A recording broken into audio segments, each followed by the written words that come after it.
Dan sebelum kita lanjutkan perbincangan, kita akan coba lihat terlebih dahulu saham-saham pilihan apa saja yang direkomendasikan oleh Bapak Chris Aprilioni untuk perdagangan esok hari dan mungkin saja bisa menjadi salah satu referensi untuk Anda.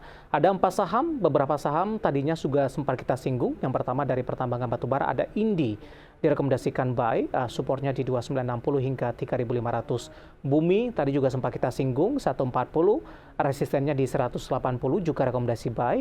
Astra Internasional termasuk juga listed kita hari ini 6.500 hingga 7.500 juga direkomendasikan buy. Kemudian Pegas di 1.700 hingga 19.50 pemirsa. Ada 5 sebenarnya, saya akan sampaikan saham yang kelima ada Doit 370 hingga 450 dan juga direkomendasikan buy. Dan lagi-lagi keputusan investasi tetap ada di tangan para investor dan trader pasar modal Indonesia. Apa pertimbangan, terutama dari sisi teknikal, kemudian support dan resisten dan arahnya kemana, kemudian juga jangka waktu investasi seperti apa. Kita lanjutkan kembali perbincangan bersama dengan Bapak Chris Aprilioni yang merupakan Branch Manager Jasa Utama Kapital Sekuritas Batam. Pak Chris, kita lanjutkan kembali 4 saham pilihan yang Anda rekomendasikan tampaknya didominasi oleh saham-saham pertambangan dari batubara ini. Untuk Bumi tadi juga sempat kita singgung Pak Chris. Kita ke Indi terlebih dahulu. Secara fundamental, Indi tampaknya semakin gencar melakukan ekspansi bisnisnya di luar non batubara. Silakan Pak untuk Indi. Indi sendiri kita lihat cukup menarik ya. Dengan harga batubara cukup kan saat ini mereka mencetak laba yang cukup baik ya.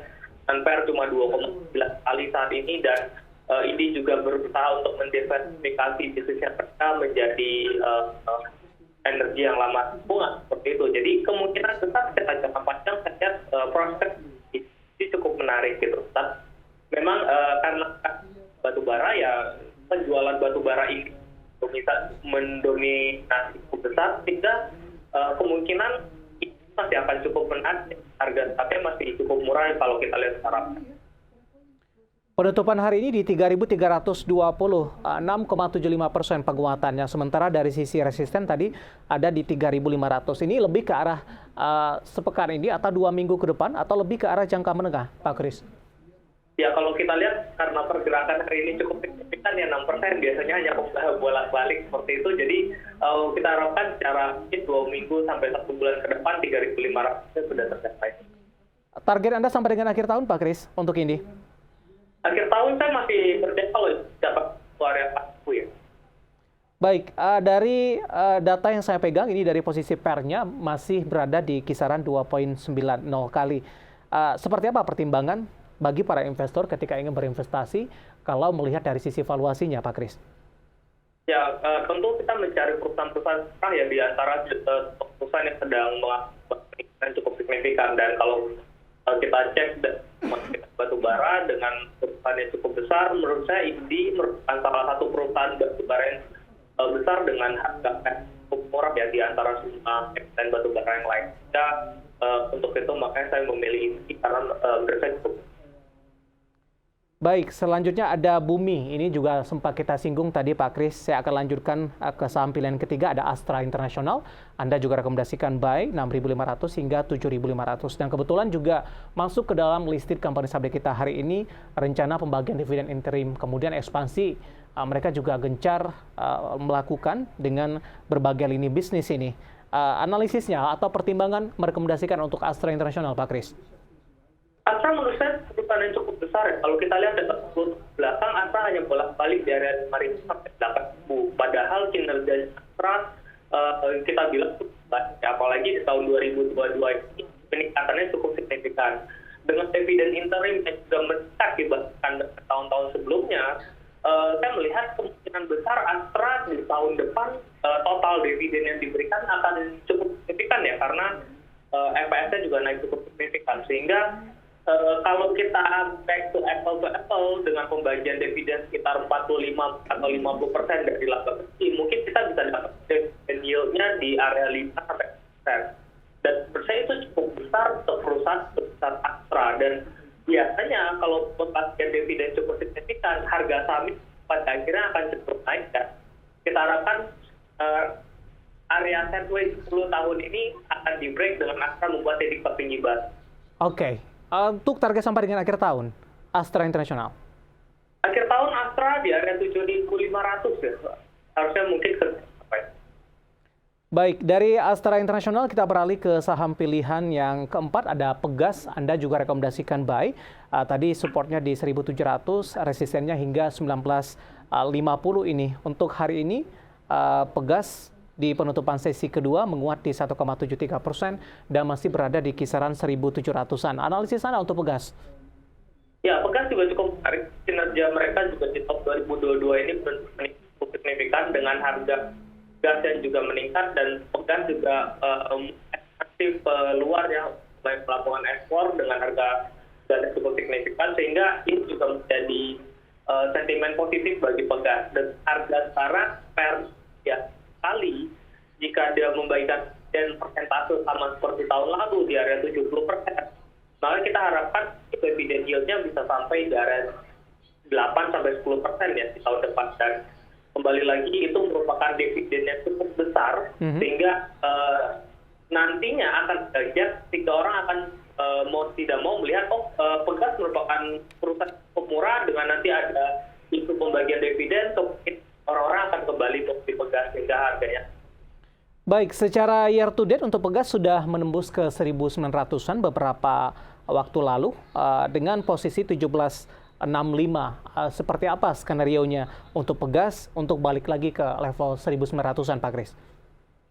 Ya, kalau kita lihat yang kembali meningkat seperti ini dengan sektor energi juga cukup signifikan. Saya melihat Pegas juga akan melanjutkan penguatan kembali ya, sehingga kemungkinan untuk di area 1.900 ya seperti biasa satu bulan sampai 2 bulan ke depan kita harapkan dapat kembalikan gitu. Baik, ada 4 saham pilihan yang direkomendasikan pemirsa dan tadi juga sempat kita bahas. Dari keempat saham tersebut diantaranya ada Indi, Bumi, Astra International, kemudian juga Pegas. Tapi yang sampai dari tim redaksi kami yang direkomendasikan ada 5 ini, Pak Kris. Saya juga cukup tertarik ini untuk membahas DOIT, saham pilihan yang kelima, 370 dan 450. Analisisnya untuk DOIT. Ya, DOIT cukup menarik karena memang kalau kita lihat di Q1 kinerjanya cukup tertekan signifikan karena mereka ada juga off rally, sehingga beban operasional meningkat cukup signifikan hingga pukul kinerjanya mereka. Tetapi saya melihat dengan ada efek dari owner-ownernya DOIT, sehingga ini menyebabkan harga DOIT cukup menarik untuk diperhatikan karena di antara semua tambang yang lain sudah meningkat cukup signifikan, tetapi DOIT mungkin tahan, sehingga menurut saya cukup menarik untuk diperhatikan. Baik, 396 dan sebelumnya sempat menyentuh ke level 600-an. Arahnya akan ke sana tidak, Pak Kris? Kemungkinan kita lihat dulu di 470 sampai 500 ya. Jika itu bisa ditembus ya, kemungkinan besar akan dapat menyentuh 400-an.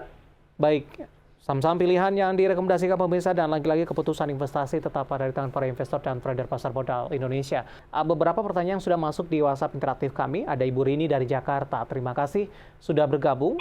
Menanyakan saham Telkom, Pak, atau TLKM sudah punya di posisi 1270. Mohon support dan resistennya untuk Telkom. Hari ini Telkom tampaknya mengalami koreksi, Pak Kris. Ya, Telkom kalau kita lihat secara jangka menengah ini masih sideways ya. Mungkin bolak-balik dari 4.380 sampai di area 4.500-an seperti itu. Jadi memang secara short term mungkin masih bisa di hold karena masih belum break area support terakhirnya. Jadi kita harapkan masih bisa dapat kembali menguat. Baik, tapi saya cukup ragu ini dengan posisi Ibu Rini di Jakarta. Apakah ini salah menuliskan harganya di 1270, Pak Kris? Atau memang ambil posisinya sudah lama atau seperti apa ini? Kemungkinan besar salah sih, karena Telkom belum pernah menyentuh area 12.000. Baik, artinya prospeknya ke depan untuk Telkom? Ya, kalau kita lihat dengan telekomunikasi yang terus-menerus dibutuhkan, dengan sekarang juga perusahaan-perusahaan juga sudah mulai mengikuti new normal, di mana akan banyak paket data yang digunakan. Ya, kita lihat Telkom masih cukup menarik sih secara jangka panjang. Oke, selanjutnya ada Ibu Jo dari Jakarta. Mohon analisisnya buat perbankan big cap, BBRI sama BBCA. Entry di level berapa? Kita ke BBRI terlebih dahulu. Masih direkomendasikan untuk entry tidak, Pak Kris, untuk BBRI?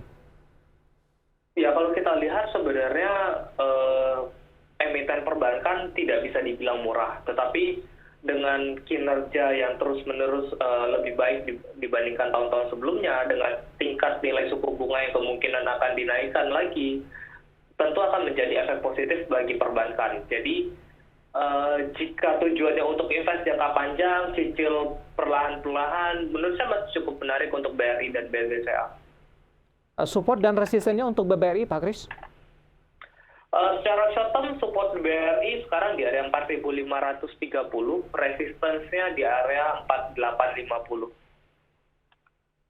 Target Anda sampai dengan akhir tahun untuk BBRI? BRI akhir tahun mungkin di area 4.800-an ya. Baik. Tidak bisa menyentuh ke 5.000, Pak, untuk BBRI, skenario-nya? Ya, kita melihat BRI sudah meningkat cukup signifikan dan rupiah yang terus melemah, ada kemungkinan juga sentimen dari global yang masih kurang baik. Saya masih belum terlalu optimis terhadap perbankan dapat meningkat cukup signifikan. Oke. Selanjutnya BBCA, Pak Kris. Pertanyaan juga sama, baru ingin masuk untuk BBCA? Ya, BCA juga sama seperti BRI. Tadi jika dibuat untuk investasi jangka panjang menarik.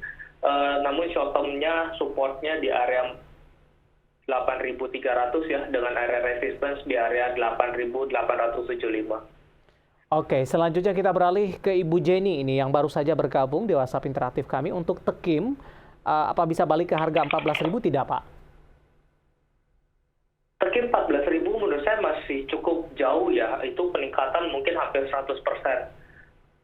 Mungkin di area 11.000 sampai 12.000 masih cukup possible karena krisis tisu juga sedang dialami oleh negara-negara Eropa juga, sehingga kemungkinan Tekim INKP masih dapat sentimen positif dari hal itu.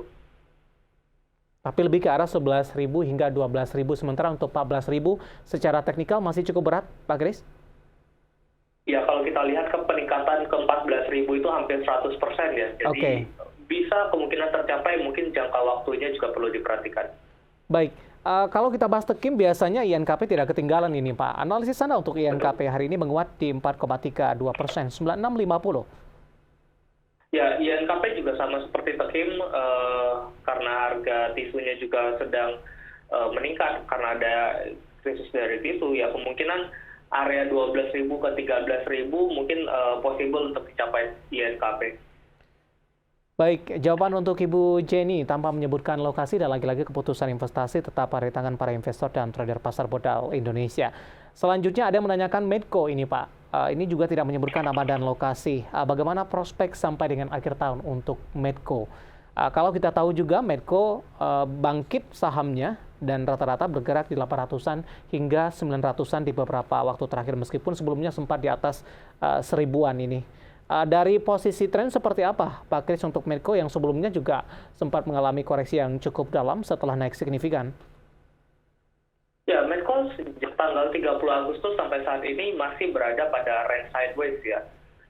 Bergerak di area 860-an sampai di area 1000 gitu.